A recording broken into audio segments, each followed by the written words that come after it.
네, 안녕하세요. 홍티 인사드리겠습니다. 오늘은요, 우리 부동산에 대해서, 많은 또 지식을 갖고 계시는 우리 KM 파트너스, 우리 구경한 대표님 모시고 여러분들한테 또 궁금한 것들을 제가 알려드리는 시간을 갖도록 하겠습니다. 박사님, 어서오세요. 네, 반갑습니다. 네. 자, 우리 구 박사님한테 이제 또 이게 유명한 분을 제가 모셨기 때문에, 일단 뭐, 큰 거시적으로 우리 대한민국 정부의 또 이 부동산 대책에 대해서 또 묻지 않고 갈 수가 없잖아요. 우리 박사님 네. 보실 때 우리 정부의 부동산 대책은 뭐 어떻게 생각하시나요? 네. 뭐 부동산 대책, 네. 사실 이제 보유세 강화 쪽까지 음. 왔는데, 과거로 네. 거슬러 올라갈 필요가 있죠. 과거로. 과거 이제 노무현 정권 때에 음. 썼던 카드를 네. 거의 다 썼다라고 보시면 되겠습니다. 노무현 때 카드를 다 썼다. 네네, 그렇죠. 재건축 초과이익 환수제, 네. 그다음에 이제 지금 투기 지역부터 해서 투기, 네. 과열지구, 음. 그리고 조정 대상 지역까지. 네. 조정 대상 투기 과열 지구 같은 경우에는 대출 규제, 그쵸. 뭐 LTV, DTI, 네. 거기에다가 이제 DSR까지 해가지고 압박이 굉장히 심합니다. 네. 그래서 거의 그냥 자기 돈이 아니면은 대출해서 집을 사는 그런 부분은 정부에서 허락하지 않겠다는 강한 의지가 있는 거죠. 네.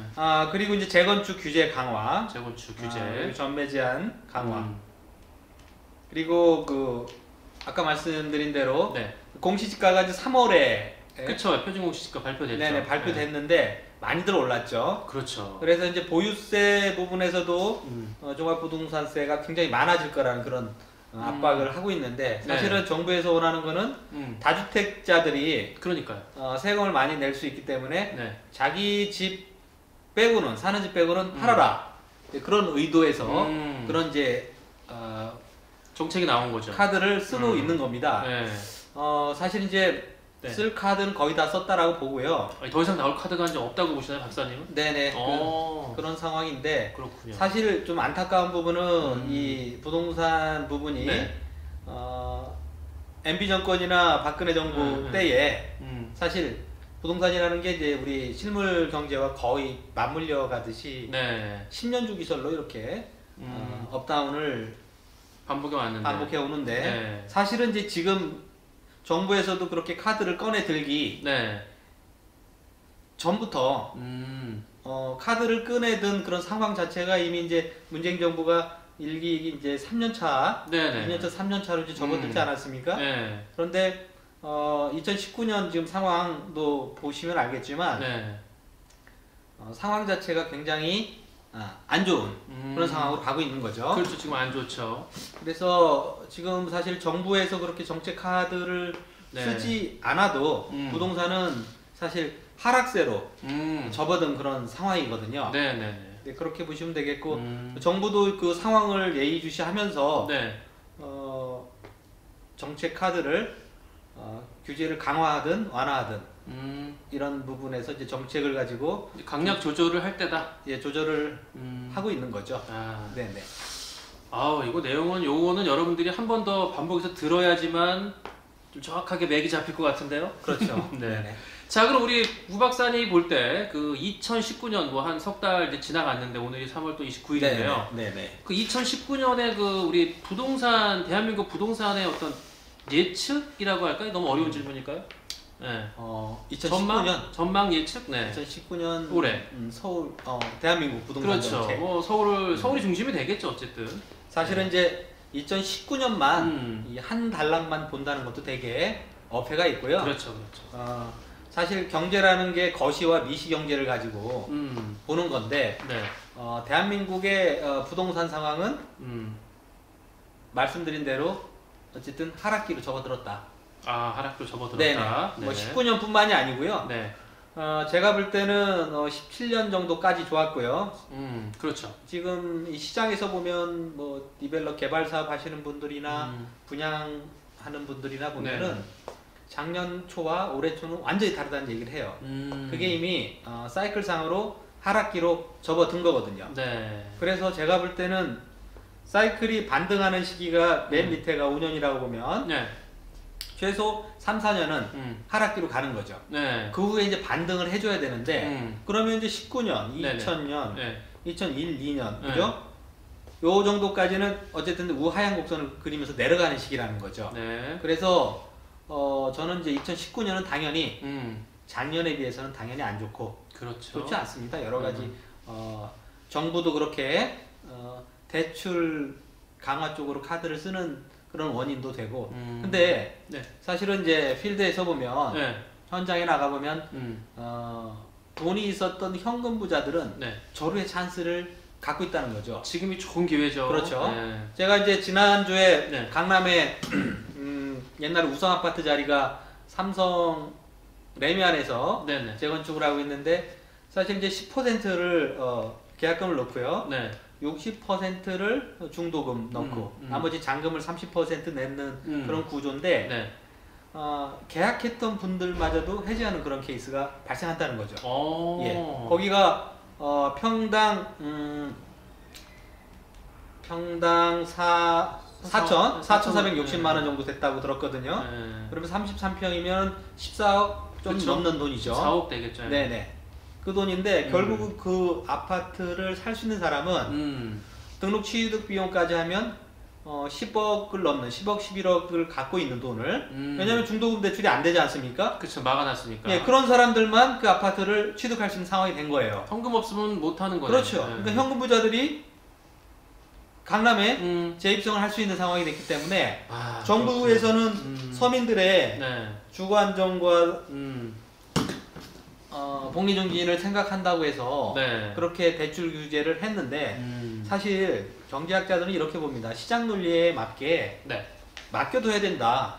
간섭하지 마라. 정부가 시장을 이길 수 있다는 그런 생각을 하는 것 자체가 굉장히 위험한 발상이라는 거죠. 그런 학자분들이 되게 많으신가요 지금? 아니 정부에 있지 않았습니까? 정책 실장을 하셨던 그분도 계시고 그래서 저는 이제 그 부분에 대해서는 그 학자 시절에는 굉장히 존경하던 분인데 그런 발언을 하면서는 저는 좀 제 생각하고는 많이 좀 달랐다. 저는 어쨌든 시장에 맡겨서 시장의 흐름에 맡겨야 된다라는 주장을 하고 있는 거죠.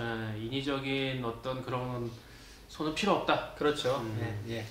알겠습니다. 일단은 참 그 예측한다는 게 사실 어려운 것도 어려운 건데. 그렇죠. 그럼 이거하고 맞물려서 뭐 대한민국을 봤으니까. 네네. 그러면 지금 세계 경제는 어떻게 지금 진행이 되고 있나요? 그러면 진행되고 있다고 보면 그런가? 어떻게 전망? 지금 뭐 세계적인 애널리스트 네네. 경제학자들은 이제 사실은 대한민국에서 보는 분들보다는 네네. 해외에서 글로벌한 시각에서 대한민국을 보는 게 거의 맞다라고 보면 될 것 같아요. 사실 이제 신흥국들이 네. 지금 이제 고전을 할 상황이 되는 게 미국도 10년 동안 장기 호황을 누렸지 않습니까? 네네네. 그리고 중국도 마찬가지였고요. 아베가 아베노믹스를 주장하면서 네. 5년 정도는 굉장히 일본도 좋았고 잘 달려왔죠. 내년에는 또 일본이 올림픽을 앞두고 있습니다. 2020년 하계올림픽. 네, 도쿄올림픽. 그렇죠. 그래서 제가 이제 일본에 방송차 자료를 좀 구하러 작년에도 서너 번 갔었는데 네, 다녀오셨죠. 뭐 치요다구초구 미나토구가 이제 도쿄역 근처에 있는 그런 일본 중심지거든요. 네. 황궁도 있고요. 대기업도 있고요. 네네. 아주 잘 사는 곳입니다. 우리나라의 뭐 서초강남, 뭐 용산을 묶어놓은 그런 쪽인데 그 도쿄만 근처로 해서 맨션들, 올림픽 선수촌 아파트 이런 것들이 계속 건축 중에 있어요.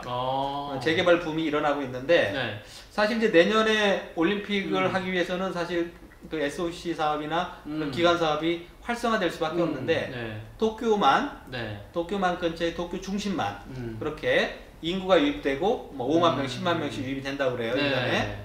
그렇게 활성화가 되고 있는 게 사실이죠. 그러니까 우리 몸에서 보면 심장 부위만 좀 따뜻하게 지금 데워지고 있다. 일본 장기 불황을 20년 겪고 5년 정도의 그 엔저 현상, 아베노믹스 때문에 화랑을 누렸는데 일본조차도 도쿄 올림픽이 끝나면서 꺾일 것이다. 그렇게 보는 거죠. 그러면 미국 그렇죠, 중국 그렇죠, 일본 뭐 이런 상황으로 놓고 볼 때 대한민국은 사실 수출 주도형 국가였기 때문에 네. 주변에 나라에 우리가 지금 수출 많이 하는 나라가 미국, 중국 아닙니까? 그렇죠. 그리고 일본에서 원재료 가져다가 만들어서 네. 파는 거거든요. 그러니까 영향을 자체적으로 자급자족이 안 되는 거기 때문에 네. 영향을 많이 받을 수밖에 없고 그렇기 때문에 세계 경제도 그닥 좋지 않은 상황이 나갈 거다. 미래에 생길 것이다. 그렇게 보는 거죠. 네. 아이고. 그러면은요, 이렇게 지금 대한민국 경제도 어렵고 네. 세계 경제도 지금 그렇게 네. 좋지 않게 나갈 거다라고 네. 하는데 네. 그러면은 우리는 어떻게 해야 될까요, 박사님? 네? 이게 참 어려운 질문이네. 이게 제가 어려운 질문을 오늘 골라서 묻네요, 제가. 네. 참 우리 어떻게 해야 될까요? 아, 사실 그러니까, 예. 안타까운 부분인데 네. 골든 타임을 놓쳤습니다. 네.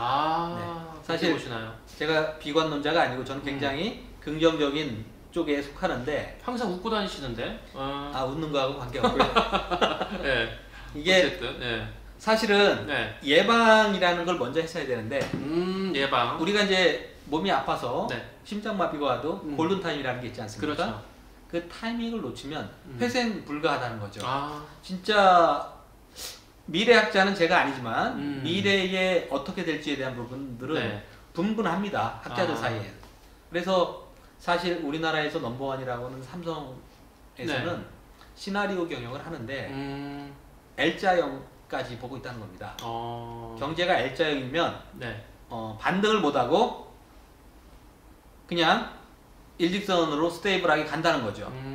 왜냐하면 사실 이 경제라는 게 네. 특히 이제 부동산만 자꾸 물어보셨는데 네. 부동산도 전체 경제의 한 축입니다. 그렇죠. 한 일부분이니까. 그렇죠. 이제 광의의 개념에서 보면 부동산도 경제라는 거죠. 네. 그러면 저는 가장 조금 안타깝게 생각하는 부분에서 인구 문제에 대해서 네. 사실 반면교사로 삼았던 게 일본 아닙니까? 그렇죠. 그래서 사실 정책 기반이나 정부에 힘 있는 분들 그리고 이런 분들 자체가 사실은 이제 우리나라가 정치하시는 분들이 그렇게 잘하는 분들이 많다라고 생각을 안 하잖아요. 저는 그렇게 생각 안 하는데요. 네. 사실 인구 문제에 대해서 인구 문제라는 건 뭐냐면 이 경제가 생산 가능 인구를 얘기를 하거든요. 네. 논문에서 이렇게 많이 보면 네. 생산 가능성 인구. 네네. 15세에서 64세에 해당하는 게 생산 가능 인구인데 네. 이분들이 생산을 하고 소비를 하고 네네. 이게 활력이 있게끔 돌아가는 거죠. 네네. 그래서 제가 일본도 자주 가지만 그리고 일본 얘기를 자주 하는 게 네네. 내수 시장 자체가 일본은 1억 3천만 명 이상의 내수 시장을 갖고 있어요. 네. 그러니까 뭔가 좀 잘못 오해할 수 있는데 우리나라 5천만 명 아닙니까? 네, 5천만. 그래서 G10, G7 정도 안에 들어가려면 인구 자체가 네네. 1억 명 이상이 돼야 된다는 얘기를 많이 했었어요. 그러면 모 한국은행 총재님 전에 하셨던 분이 그런 얘기를 하시더라고요. 최근에 이 방송에서 아주 공감이 갔던 내용인데 네. 수출 주도형 그런 국가에서는 네. 수출 주도형 국가라는 거는 우리나라가 이제 그런 해당이 됐겠죠. 네. 근데 인건비가 올랐죠. 네. 그리고 부동산 가격이 엄청 올랐단 말이죠. 네, 많이 올랐고. 그런 지금 상황에서는 이미 수출 주도형 그런 국가의 모델에서는 이미 벗어나야 된다는 거죠. 그래서 일본 같은 경우에는 20년 전에 이미 수출 주도형에서 벗어났어요. 그러면 뭐냐? 네. 내수를 갖고 먹고 살아야 된다는 거죠. 그래서 우리 지금 5천만 명이 굉장히 작거든요. 제가 이제 문재인 정부의 부동산 정책은 아까 네. 조금 강화하는 쪽으로 얘기를 했다고 해서 제가 얘기를 했는데 네네. 인구를 유입할 수 있는 남북 경협이나 네. 저는 솔직히 일국가 이체제로 가도 독일의 통일을 놓고 봐도 왕래하고요. 네네. 우리나라 기업이 북한에 개성공단에 가서 기업 활동하고 그 북한에 있는 분들이 거기에서 생산을 하고 저임금으로 네. 사실 베트남에 엄청나게 많이 나가 있지 않습니까? 우리 기업들이 네, 뭐... 8,000개 이상의 기업들이 나가 있거든요. 제가 베트남 자문을 많이 하러 임금은 10분의 1이라고 하던데. 네. 전체가 이제 25만 원 정도 되는데요. 네. 하노이하고 호치민은 하노이는 한 50만 원, 좀 비싸네요. 그리고 호치민은 70만 원 정도. 제가 이제 부동산 개발 그다음에 PM 이런 분양 이런 자문 때문에 네. 자주 가는데 네. 우리의 80년대 모습입니다. 그리고 경제 성장률이 6.8% 대단히 좋죠. 어우, 고성장이네요. 고성장이죠. 그래서 네.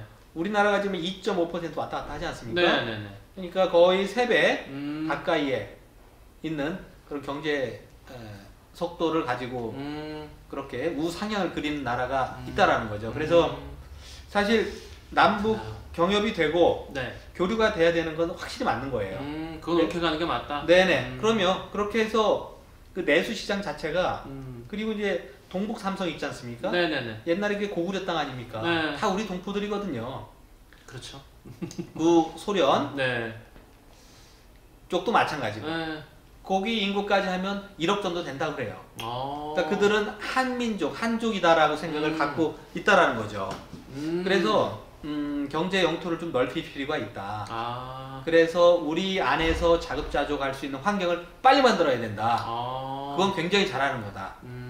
형제가 사이가 안 좋으니까 남의 집에 가서 지금 비즈니스를 하고 있는 겁니다. 그쵸, 뭐 애원하고 있고. 그죠? 근데 사실 그 나라 우리나라 네. 아닙니다.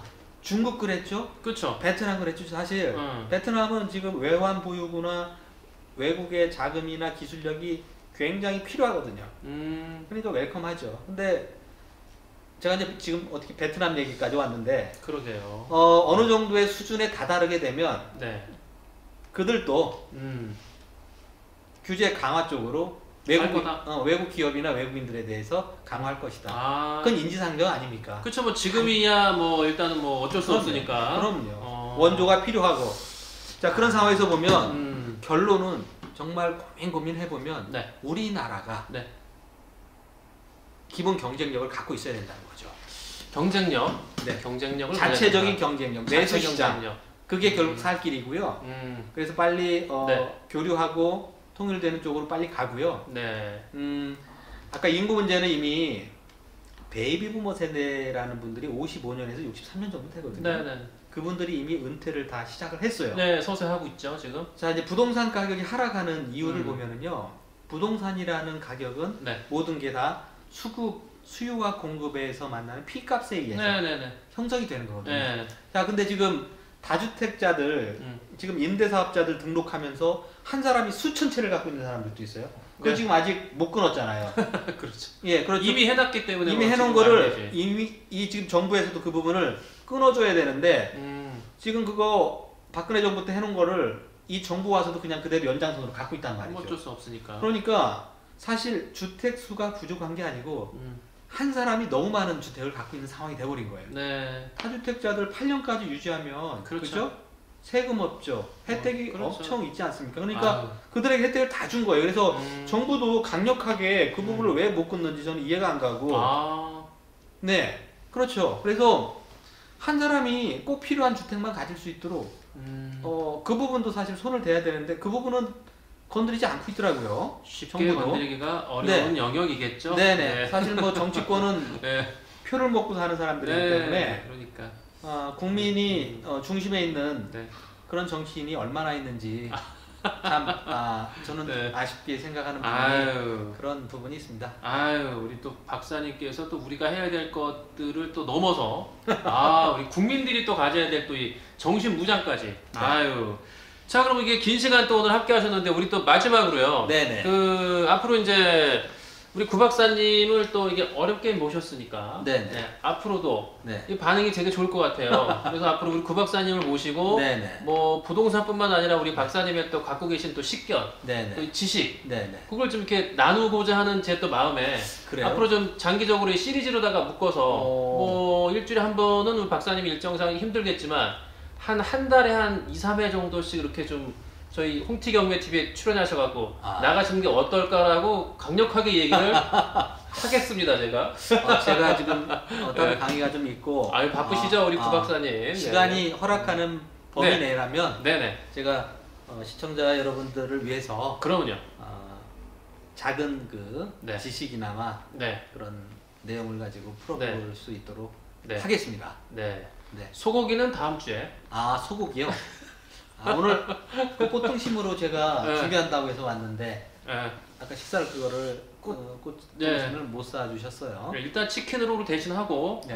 꽃등심은 다음 주에 유명한 데를 뭐 우리 가본 곳으로. 네네. 너무 잘 먹었잖아요, 우리 구 박사님. 저기 그 뱅뱅사거리에 그 버드나무 네. 집 좋더라고요. 여기서 또 거기도 또 홍보도 해주고. 아유, 좋습니다. 고맙습니다. 네. 우리 구 박사님과 함께 여러분들, 우리 구 박사님이 알고 있는 지식이 그 오늘 간단하게 말씀을 여러분들 드린 거지만 굉장히 포괄적이고 깊이가 있고요. 또 계속 듣다 보면은 굉장히 큰 도움이 될 겁니다. 여러분들 또 우리 구 박사님의 이 높은 또 우리 식견과 우리 안목을 앞으로 우리 홍티경매 TV와 또 우리 팟빵에서 이어갈 수 있도록 여러분들이 또 많은 구독 또 엄지척 해주시면 감사하겠습니다. 오늘 박사님 감사합니다. 네, 고맙습니다. 네, 여러분 다음에 또 뵙겠습니다.